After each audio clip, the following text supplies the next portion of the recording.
पिछले दिन आप लोगों को हमने रासायनिक अभिक्रिया वस्तुतः होता क्या है इसके बारे में बताया और उसकी विशेषताओं के बारे में बताया।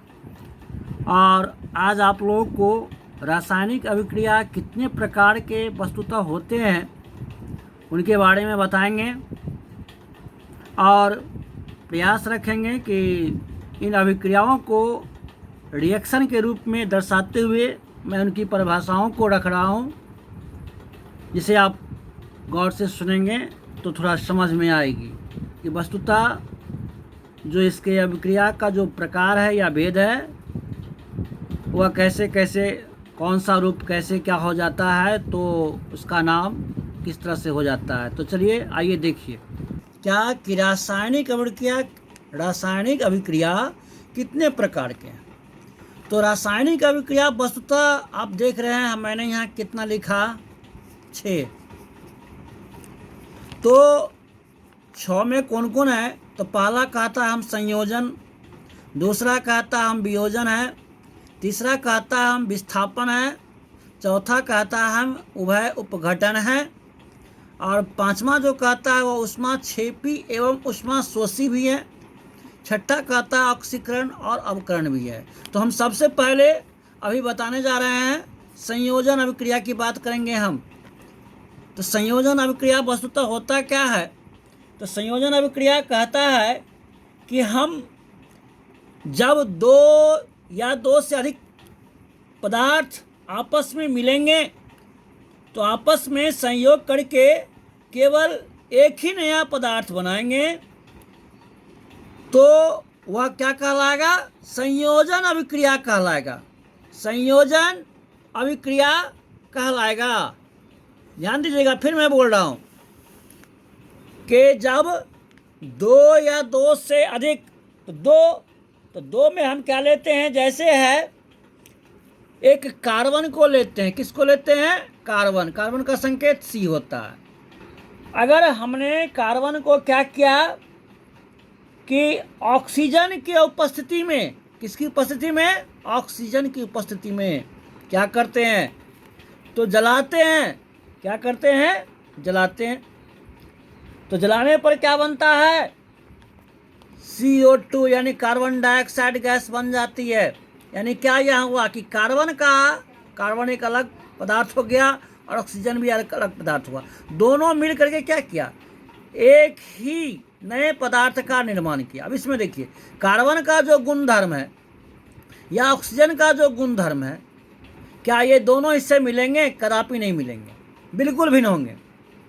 तो कहने का अर्थ हुआ कि जब दो या दो से अधिक तत्व आपस में संयोग करेंगे तब एक नए पदार्थ का निर्माण करेंगे, और जब नए पदार्थ का निर्माण करेंगे तो वह अपना जो पहला जो अपना गुणधर्म है वह भूल जाएगा, बिल्कुल कह सकते हैं छोड़ देगा, और एक नया गुणधर्म अपना लेगा और नए तरह के पदार्थों का निर्माण भी कर लेगा। तब इस तरह की अभिक्रिया को क्या कहेंगे, संयोजन अभिक्रिया। ठीक है। अब हम बात करेंगे नंबर 2 जो मैंने लिखा था, वह क्या है, वियोजन अभिक्रिया। गौर कीजिएगा, वियोजन का मतलब समझते हैं ना, एक यौगिक के रूप में होगा और उसको अगर हीट करेंगे तो या लाइट मिलावेंगे या उसमें इलेक्ट्रिसिटी प्रवाहित करेंगे तो वह यौगिक जो है दो या दो से अधिक पदार्थों का निर्माण करेगा। और जिस तरह से संयोजन अभिक्रिया में अपना गुणधर्म यानी अभिकारक जो है अपना गुणधर्म छोड़ देता है और अब प्रतिफल के रूप में नया वस्तु बनाता है, तो एक नया गुणधर्म को दर्शाता है। उसी तरह से वियोजन अभिक्रिया में कहता है क्या है कि एक यौगिक लेगा। क्या लेगा, एक यौगिक। जैसे एग्जाम्पल फॉर है, बहुत सारा है, तो मैं आपको बता रहा हूँ वियोजन अभिक्रिया। तो वियोजन अभिक्रिया में सबसे पहले देखिए, हमने कहा था कि ना कि यौगिक के रूप में होगा। तो यौगिक के रूप में हम एक यौगिक है जिसका नाम क्या है, कैल्शियम कार्बोनेट, जिसको हम लोग चूना पत्थर कहते हैं। क्या कहते हैं, चूना पत्थर, CaCO3, कैल्शियम कार्बोनेट। यदि यह हीट के संपर्क में आया, सूर्य का जो हीट है उसके संपर्क में आया, तो यह अभी क्या है, यौगिक है। यह जो है हीट के संपर्क में आता है तो क्या करता है कि दो अलग अलग, एक क्या तो कैल्शियम ऑक्साइड बना लेगा और एक क्या बना लेगा, कार्बन डाइऑक्साइड गैस बना लेगा। यह कार्बन डाइऑक्साइड गैस मुक्त हो जाएगी और ये क्षारीय अवस्था में हम लोग को पाउडर के रूप में कैल्शियम ऑक्साइड मिलेंगे।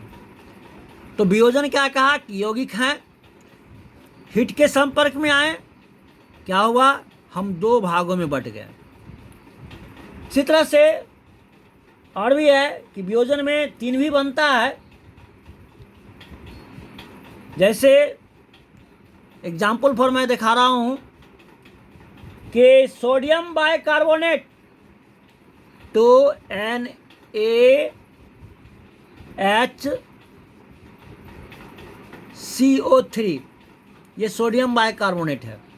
अगर ये हीट के संपर्क में आता है तो एक क्या बनाता है, सोडियम कार्बोनेट Na2CO3 बनाता है।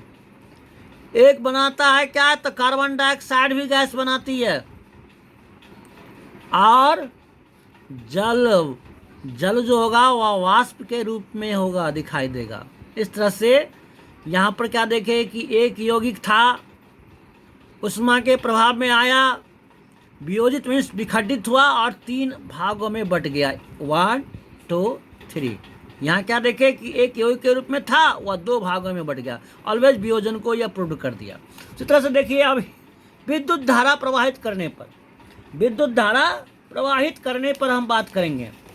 तो विद्युत धारा प्रवाहित करने पर है क्या कि जैसे जल, तो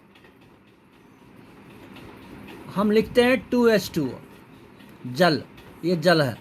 जल में जैसे ही हम विद्युत धारा प्रवाहित करते हैं, अभी भी क्या है, ये यौगिक है, तो यौगिक है तो टूटेगा, टूटेगा तो क्या बनाएगा, एक बनाएगा हाइड्रोजन गैस H2H, ठीक है, और एक क्या बनाएगा, ऑक्सीजन गैस, यानी दो भागों में यह बढ़ जाएगा, दोनों गैस बन जाएंगे। गैस का संकेत जब भी देना हो तो ऊपर की ओर तीर दिखाकर दे सकते हैं, जब अवक्षेप मिलेगा तो नीचे की ओर बात कर लेंगे, ठीक है।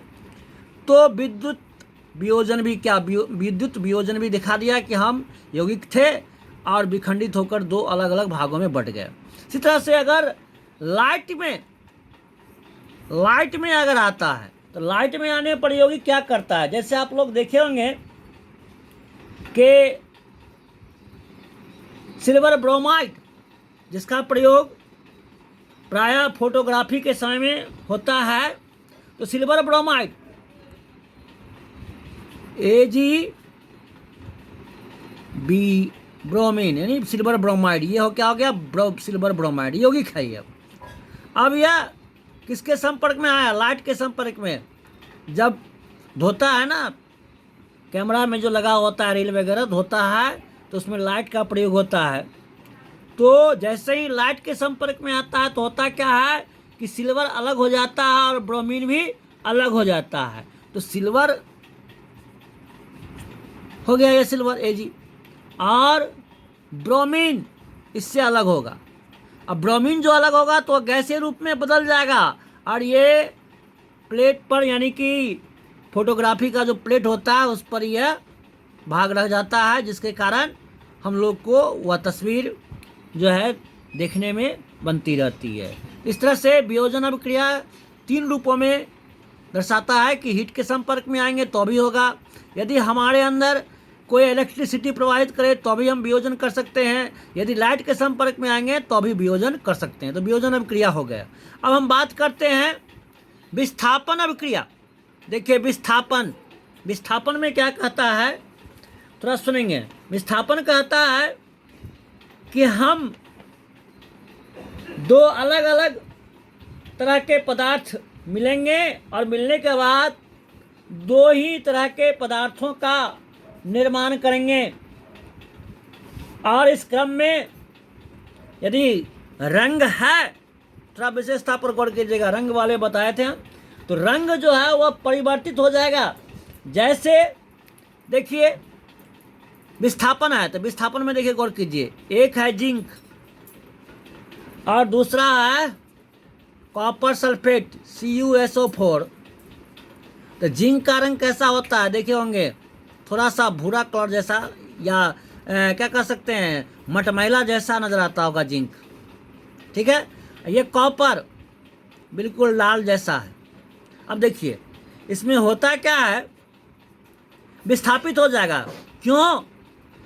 ये जिंक जो है वह कॉपर से अधिक अभिक्रियाशील है, फलतः ये सल्फर को विस्थापित करके अपने पास ले लेगा। कौन? जिंक। तो क्या हो जाएगा, ZnSO4 जो ठोस के रूप में दिखलाई देगा हमको, और कॉपर जो है यह इससे अलग हो जाएगा। कॉपर क्या होगा, इससे अलग हो जाएगा। तो जिंक का रंग अगर मटमैला जैसा नजर आता है तो यहाँ पर वह क्या होगा, बिल्कुल कोई रंग नजर नहीं आएगा, रंगहीन नजर आ जाएगा।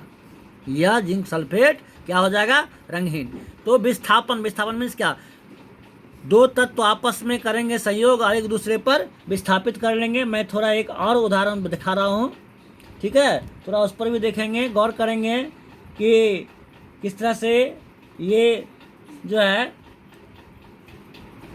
प्रतिस्थापित कर लेते हैं।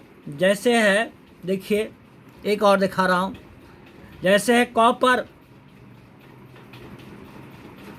कॉपर का संबंध किससे हो गया, कॉपर को हमने किससे अभिक्रिया करवाया, तो सिल्वर नाइट्रेट से। किससे? सिल्वर नाइट्रेट से, AgNO3 से कराया। अब देखिए यहाँ पर कॉपर जो है वह सिल्वर से, इस Ag से, सिल्वर से अधिक अभिक्रियाशील है, फलतः यह नाइट्रेट जो है वह विस्थापित होकर कॉपर के साथ लग जाएगा। तो कैसे क्या लिखेंगे, क्या आता है कॉपर नाइट्रेट का, CuNO3 का होल ट्वाइस, और सिल्वर इससे अलग हो जाता है। सिल्वर क्या होता है, अलग हो जाता है। सिल्वर का जो शुद्धिकरण होता है इसी तरह से होता है। तो ये विस्थापित हो गया, यानी नाइट्रेट किस पर आ गया, कॉपर पर, और सिल्वर अलग होकर के शुद्ध रूप में हमको प्राप्त हो गया। इस तरह से विस्थापन अभिक्रिया समझ गए होंगे आप लोग। अब इसका नाम क्या है, उभय अपघटन। अब गौर कीजिएगा, उभय अपघटन क्या होता है। उभय अपघटन में कहता क्या है कि हम दो अलग अलग तरह के पदार्थ हैं, और उसमें भी क्या, हमारे साथ जो भी सहायक भाग हैं वह एक दूसरे के ऊपर विस्थापित कर देते हैं, ठीक है। तो देखिए क्या होता है, जैसे है सोडियम क्लोराइड NaCl और सिल्वर नाइट्रेट AgNO3। अब देखिए इसमें क्या होता है, ये क्या है, क्लोरीन है, ये क्या है, नाइट्रेट है। अब देखिए क्या होता है, तो यह क्या करेगा, क्लोरीन दे देगा सिल्वर को और नाइट्रेट लेगा कौन, सोडियम। इस तरह से क्या बन जाएगा, तो एक बनेगा क्या, पहले यह लेगा किससे, इससे, तो क्या बनेगा, सिल्वर क्लोराइड। क्या बनेगा, सिल्वर क्लोराइड AgCl। इसका यह अवक्षेप मिलेगा, अवक्षेप मिलेगा ठोस रूप, ठीक है। अब नाम है उभय उपघटन, मीन्स क्या, एक दूसरे के ऊपर प्रस्थापित कर देना, ठीक है। और क्या बच गया, तो सोडियम बच गया और नाइट्रेट बच गया। तो क्या लिखेंगे, NaNO3, ठीक है। इस तरह से उभय उपघटन। लेकिन उभय उपघटन में एक होता है अवक्षेपन और दूसरा होता है उदास। यह भी 3 तरह का होता है। उभय उपघटन भी क्या होता है, 3 तरह का होता है। तो देखिए पहला नंबर क्या है, अवक्षेपन। पहला नंबर क्या है, अवक्षेपन। अवक्षेपन में क्या होता है, जैसे अभी हम दिखाए थे ठीक उसी तरह से है क्या, जैसे अवक्षेपन में हमने दो अलग अलग तरह के पदार्थों का अभिक्रिया करवाया। जैसे है कि sodium sulphate Na2SO4, sodium sulphate को हमने किससे संयोग करवाया, तो बेरियम क्लोराइड से BaCl2 से संयोग करवाया।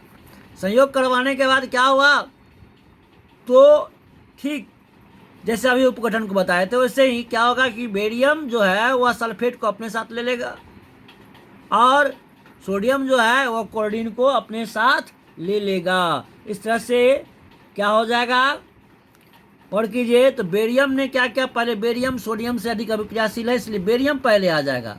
तो बेरियम सल्फेट क्या बनेगा, बेरियम सल्फेट BaSO4, यह अवक्षेप प्राप्त होगा। यह भी क्या होगा, अवक्षेप प्राप्त होगा। और सोडियम क्लोराइड जो है वह रवा के रूप में अलग दिखाई देगा, यानी द्रव्य रूप में इसको क्या कह सकते हैं, द्रव्य रूप, है ना। तो क्या 2NaCl, ये द्रव्य लिक्विड जैसा नजर आएगा, लिक्विड बिलियन, जिसको हम लोग क्या कहते हैं, बिलियन। तो बिलियन का संकेत क्या होता है, EQ। अवक्षेप है तो सोलाइड, इस तरह से संकेत दे सकते हैं। इसी तरह से दूसरा इसका जो है अपघटन का है वह क्या, उदासीनीकरण। दूसरा नंबर पर क्या है, उदासीनीकरण। अब उदासीनीकरण क्या कहता है कि अभिकारक के अंतर्गत एक अम्ल होगा और दूसरा क्या होगा, क्षार होगा, ठीक है। इसलिए इस उदासीनीकरण अभिक्रिया को ना अम्ल क्षारकीय करण अभिक्रिया भी कहते हैं। इस उदासीनीकरण अभिक्रिया का नाम क्या है, तो ना अम्ल क्षारकीय करण अभिक्रिया, ठीक है।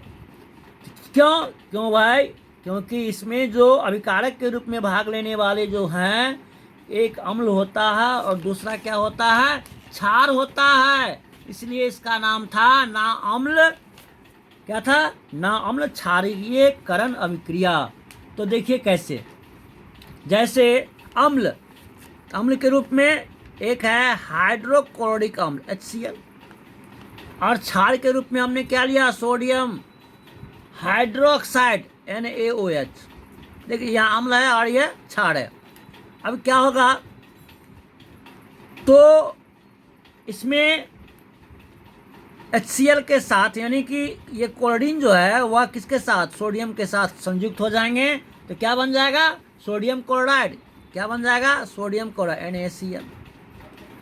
और अब देखिए और क्या होगा, तो जल बन जाएगा H2O, ठीक है। बाद में जाकर के यह भी ठोस रूप धारण हो जाता है, ठीक है। तो उदासीनीकरण में क्या होता है, ध्यान रखिएगा। उदासीनीकरण अभिक्रिया कभी कभी पूछ देता है, ध्यान रखिएगा। उदासीनीकरण अभिक्रिया किसे कहते हैं, तो सीधा लिख देंगे कि जब अम्ल और क्षार आपस में अभिक्रिया करते हैं, इसके फलस्वरूप जो एक दूसरे को मीन्स संयोग मीन्स यौगिकों का या तत्वों का आदान प्रदान करके एक नए गुण वाले एक नए पदार्थों का निर्माण कर लेते हैं। तो इस तरह की अभिक्रिया को क्या कहते हैं, उदासीनीकरण अभिक्रिया कहते हैं। अब देखिए तीसरा उभय अपघटन का जल, तीसरा उभय अपघटन का क्या है, जल अपघटन। अब देखिए जल अपघटन, तो जल अपघटन में क्या होगा कि दोनों जल नाम ही जल का क्या, दोनों लिक्विड की अवस्था में रहेगा। दोनों क्या होगा, लिक्विड की अवस्था में, एक लिक्विड होगा और एक ठोस होगा। तो ठोस के रूप में क्या है, जैसे हमने कहा कि अमोनियम क्लोराइड NH3Cl, ये अमोनियम क्लोराइड सोलाइड के रूप में, ठोस के रूप में, और इसको हमने क्या किया, जल में डाल दिया। क्या किया, जल में डाल दिया। तो रिएक्शन करेगा, रिएक्शन जो करेगा तो क्या बनाएगा, तो एक बनाएगा अमोनियम हाइड्रोक्साइड, एक क्या बनाएगा, अमोनियम हाइड्रो ऑक्साइड NH3OH। ये क्या हो गया, अमोनियम हाइड्रोक्साइड, और अम्ल भी बनाएगी, HCl बना लेगा, ठीक है, जिसको हम लोग हाइड्रोक्लोरिक अम्ल कहते हैं, ठीक है। तो जल अपघटन में क्या होता है, एक होता है ठोस और दूसरा होता है लिक्विड के रूप में पानी। तो जब पानी के साथ कोई सोलाइड रूप आपस में रासायनिक संयोग करेंगे और नए पदार्थ का निर्माण करेंगे, है ना, तो इस तरह के रासायनिक अभिक्रिया को क्या कहेंगे, जल अपघटन अभिक्रिया कहेंगे, ठीक है। अब हम बात करेंगे रासायनिक अभिक्रिया का पांचवा, जिसका नाम है, दोनों को अब अलग अलग हम समझाने जा रहे हैं। ठीक है, तो ऊष्माक्षेपी क्या होता है? ऊष्माक्षेपी में होता क्या है कि हीट जैसा होगा। तो इसमें क्या कहता है? ऊष्माक्षेपी कहता है कि हम जो है ऑक्सीजन का संयोग करेंगे और हाइड्रोजन का क्या करेंगे? वियोग करेंगे। हाइड्रोजन ऊष्माक्षेपी कहता है कि हम जो हैं वह अलग अलग ऑक्सीजन के साथ और हाइड्रोजन के साथ मिलेगा। तो जैसे है कि H2O और O2 ये दोनों मिलेगा। ये दोनों क्या है? गैसीय रूप है। ये भी गैस है और ये भी गैस है। दोनों को हमने मिलाया, कॉम्बिनेशन करवाया, तो यह क्या बन जाएगा? वेपर बन जाएगा। क्या बन जाएगा? वेपर बन जाएगा। क्या? 2H2O। ठीक है, हाइड्रोजन गैस और ऑक्सीजन गैस मिला, दोनों मिला तो क्या बना? वाष्प बना। क्या बना? जलवाष्प। जलवाष्प पर जब भी हाथ लगाएंगे तो हीट जैसा उत्पन्न होगा, इसलिए इसका नाम क्या है? ऊष्माक्षेपी। अब देखिए, ऊष्मा शोषी यानी ऊष्मा का अधिग्रहण कर लेगा। क्या कर लेगा? ऊष्मा का अधिग्रहण कर लेगा, सोख लेगा। जैसे है कि नाइट्रोजन गैस है और यह क्या है? नाइट्रोजन गैस है और यह ऑक्सीजन के संपर्क में आया, यह भी गैस है। तो दो गैस आपस में मिला। उसमें में क्या था कि हाइड्रोजन और ऑक्सीजन मिला तो हीट बढ़ के वाष्प के रूप में। इसमें हीट, नाइट्रोजन में कुछ ना कुछ हो। नाइट्रोजन तो थोड़ा आर्द्र होता है, लेकिन ऑक्सीजन दहनशील गैस है। देखिए, ये दहनशील है, ये दहनशील गैस नहीं है। अब ये दोनों मिलेंगे तो क्या बनेगा? बताइए। NO। इसको क्या कर सकते हैं? नाइट्रस ऑक्साइड, जिसको हम लोग लाफिंग गैस के नाम से भी जानते हैं। ध्यान रखिएगा, कभी कभी ऑब्जेक्टिव में पूछ देता है लाफिंग गैस का रासायनिक सूत्र क्या है, तो याद रखिएगा NO, नाइट्रस ऑक्साइड, इसको लाफिंग गैस कहते हैं। ठीक है, हम रासायनिक अभिक्रिया का छठा रूप को लेंगे, जिसका नाम है ऑक्सीकरण और अवकरण। ऑक्सीकरण और अवकरण दोनों को मैं अलग अलग बताऊंगा। अब देखिए, ऑक्सीकरण में क्या? ऑक्सीजन का संयोग होगा। अवकरण में क्या होगा? हाइड्रोजन का संयोग रहेगा। देखिए, ऑक्सीकरण में कैसे होता है कि अगर दो अलग अलग तरह के पदार्थ मिलेंगे, एक में हाइड्रोजन हो और ऑक्सीजन के संपर्क में आया, जैसे मीथेन गैस CH4 है या O2 के संपर्क में आया। ठीक है, यह क्या हो गया? O2 के संपर्क में आया तो क्या बनाएगा? देखिएगा क्या बनाएगा। एक बनाएगा कार्बन डाइऑक्साइड गैस। ठीक है, और दूसरा क्या बन जाएगा? तो जलवाष्प या जल भी कह सकते हैं।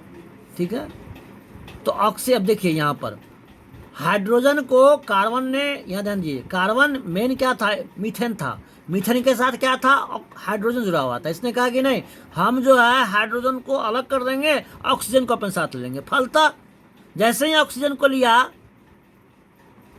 इसने ऑक्सीजन को लिया तो हाइड्रोजन को विस्थापित कर दिया और क्या बना लिया? तो कार्बन डाइऑक्साइड यानी ऑक्सीकरण कर लिया, और हाइड्रोजन को कुछ ऑक्सीजन देकर के क्या बना लिया? लिक्विड जल बना दिया या जलवाष्प बना दिया। ठीक है, अवकरण में क्या कहता है? अवकरण में कहता है कि हम ऑक्सीजन का जो है वियोग करेंगे, ऑक्सीजन को क्या करेंगे? छोड़ देंगे और हाइड्रोजन को अपने साथ रखेंगे। जैसे देखिए कि हाइड्रोक्लोरिक अम्ल, देखिए हाइड्रोक्लोरिक अम्ल HCl, हाइड्रोक्लोरिक अम्ल को हमने क्या किया? ऑक्सीजन के संपर्क में लाया। ठीक है, अब देखिए, तो यह क्या करेगा? कोई यहाँ पर ये क्लोरीन कहेगा इससे हाइड्रोजन से, भैया तुम मेरे साथ छोड़ दो, तुम जो है मेरा साथ छोड़ दो, अपना जल के साथ मिल जाओ। क्या करेगा? जल के साथ मिल जाओ। ठीक है। या ओजोन गैस को देखे होंगे, O3 ओजोन के साथ भी संयोग कर दें तो देखिए क्या होगा। तो क्लोरीन जो है वह गैस बन जाएगा, क्लोरीन गैस। बाद में हम इसका रवा भी प्राप्त कर सकते हैं, ऐसा बात नहीं है। तो क्लोरीन हाइड्रोजन को क्या कहा? भाग। और हाइड्रोजन जो है वह क्लोरीन को अलग कर दिया, ऑक्सीजन ले लिया। क्या ले लिया? ऑक्सीजन ले लिया। तो क्या बना देगा? जल बना देगा। क्या बना देगा? जल, H2O बना लेगा। ठीक है। और ऑक्सीजन गैस मुक्त करेगा। ये भी गैसीय रूप है जो बाद में जाकर के इसको हम लोग ठोस रवा रूप प्राप्त कर लेंगे, लेकिन इसका प्राप्त करना बड़ा मुश्किल होता है। और ये जल बिलियन। अब देखिए, तो इस तरह से है ना, हम लोग एक और दिखाते हैं थोड़ा सा। जैसे है कि हाइड्रोजन गैस जब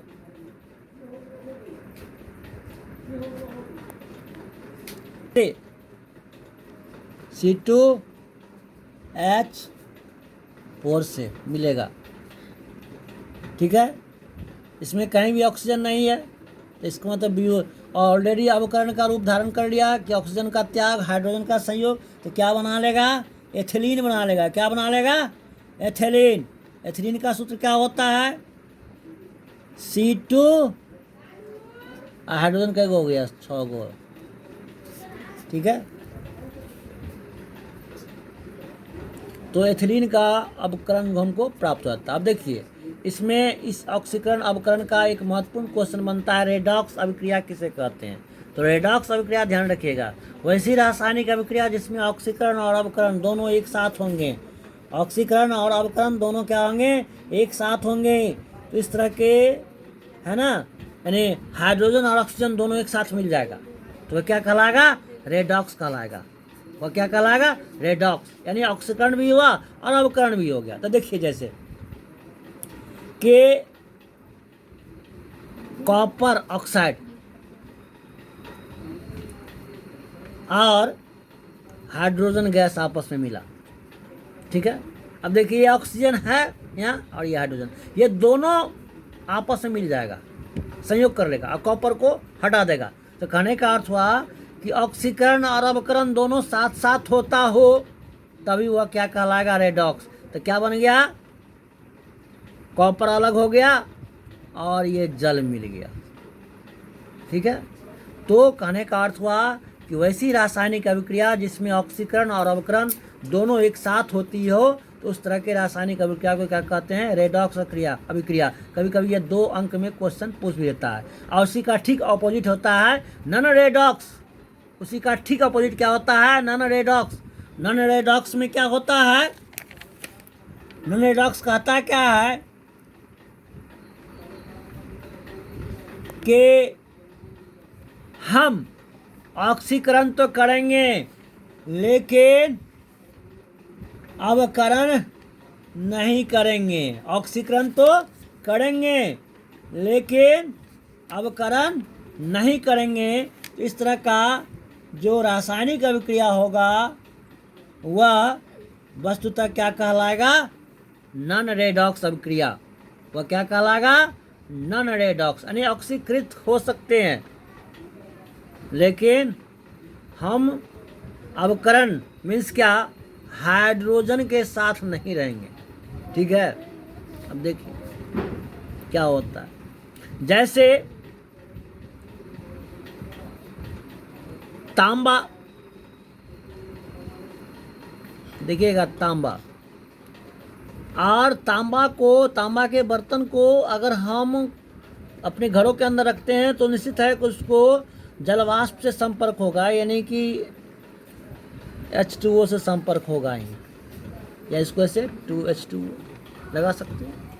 ठीक है। अब देखिए ये क्या होगा तो हमारे तांबा का बर्तन पर देखिएगा धब्बा धब्बा जैसा ग्रीन जैसा हो जाता है, ठीक है। तो अब क्या होगा कि कॉपर ऑक्साइड बन जाएगा। क्या बन जाएगा? Copper oxide, CuO। ऑक्सीकरण तो हो गया, लेकिन हाइड्रोजन का इसने क्या किया? वियोग कर दिया। हाइड्रोजन को क्या कर दिया? वियोग कर दिया, यानी हाइड्रोजन गैस को इसने मुक्त कर दिया। तो इस तरह का जो रासायनिक अभिक्रिया होगा वह क्या कहलाएगा? नॉन रेडॉक्स अभिक्रिया। हो सकता है कहीं पूछ दे रेडॉक्स और नॉन रेडॉक्स में क्या अंतर है, तो ध्यान रखिएगा कि जब ऑक्सीकरण और अवकरण एक साथ होगा तो रेडॉक्स, अगर ऑक्सीकरण हो और अवकरण न हो, ऑक्सीकरण हो अवकरण न हो, इस तरह की अभिक्रिया को क्या कहेंगे? नॉन रेडॉक्स अभिक्रिया, ठीक है। अब फिर हम बात करेंगे अगले दिन, क्योंकि हमने सोचा कि रासायनिक समीकरण को ले, लेकिन नहीं, मैंने सोचा कि नहीं, फिर से रासायनिक अभिक्रिया को ही पहले पूरा कर दिया जाए। इस तरह से रासायनिक अभिक्रिया कितने प्रकार के होते हैं, है ना, सभी प्रकारों को मैंने उदाहरण के रूप में दर्शाया। आप इसको ध्यान से सुनिएगा बार बार, निश्चित रूप से डिफिनीशन आपको निकलता हुआ नजर आएगा। धन्यवाद।